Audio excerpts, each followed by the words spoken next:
fair. I saw it, and I saw Elvis at the fair, too, and I know the theme. It was Century 21, and I don't mean the real estate company. Century 21 is now nearly here, so Nick Walker is looking back at the fair's vision of the future from back then. Nick is live tonight in Redondo. Okay, Nick, why Redondo? Good question, Don. The reason is because what's right behind me. Behind me is something that a lot of visitors to the Seattle World's Fair will remember. I'm not going to tell you what it is, not just yet, but I'll give you a hint.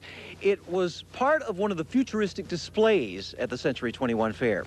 But just how close to reality did the fair come in its vision of Century 21? Here's a look back. See you in Seattle, see you at the fair. Take a way ahead look at tomorrow, just as if you were there. The 21st century was still almost 40 years away, but we were just naive enough to think we could see it from there. The world of tomorrow awaits you, and I'd like to invite you to think, if you will, of living a century from now. The Space Needle's Jetsons-like architecture certainly made the fair look futuristic, and traveling aboard the monorail gave us a feeling, at least for a few seconds, of what living in the 21st century might be like. And the monorail will be a thing of the future. The space program was in its thrilling infancy, and the spotlight was on Seattle as John Glenn and other astronauts came to visit the fair. It was natural to think we would soon all be visiting other galaxies.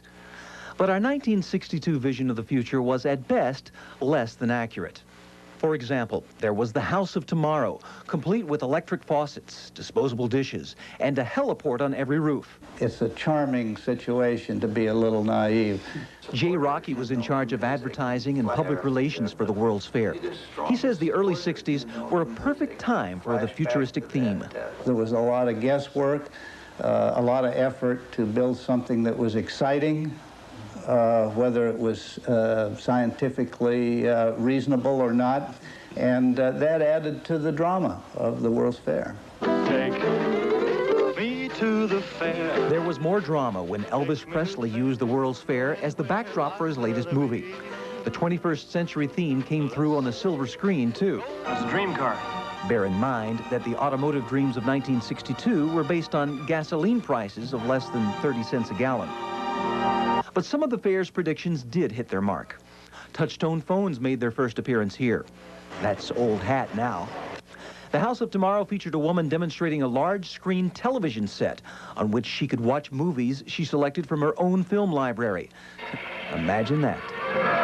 And who ever heard of preparing food in an electronic oven in just minutes? That was one of the displays at the World's Fair. The fair also showed us something called a home computer, claiming we would all one day use it to keep household records and do our income taxes. But nobody really believed that one. The Seattle World's Fair may not have predicted the future entirely accurately, but it did determine the future of Seattle and much of the Northwest. We got a civic center that encouraged growth of science and performing arts. The Coliseum and its successor, the Key Arena, enabled Seattle to attract professional basketball, which led to the acquisition of other sports franchises. The Space Needle is one of the most recognizable structures in the world and is still a top tourist attraction. But even more important, the World's Fair set the tone for the future development of the Puget Sound area.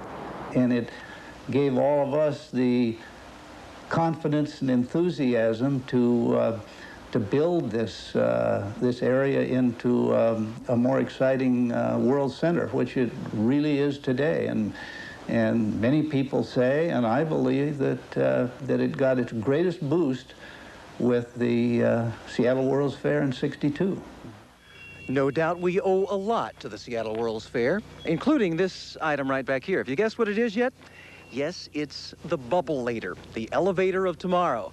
It was sitting in a warehouse in Seattle until about 1984 when the owner of this house bought it for $1,000. It's now sitting out in front of his house, and it makes a very nice greenhouse, don't you think?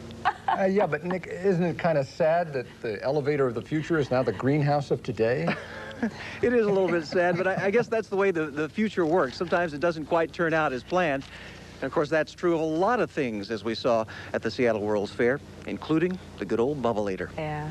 Wonder what Bill Gates thinks about all that computer stuff. That was all a lot of hooey. Thanks, Nick.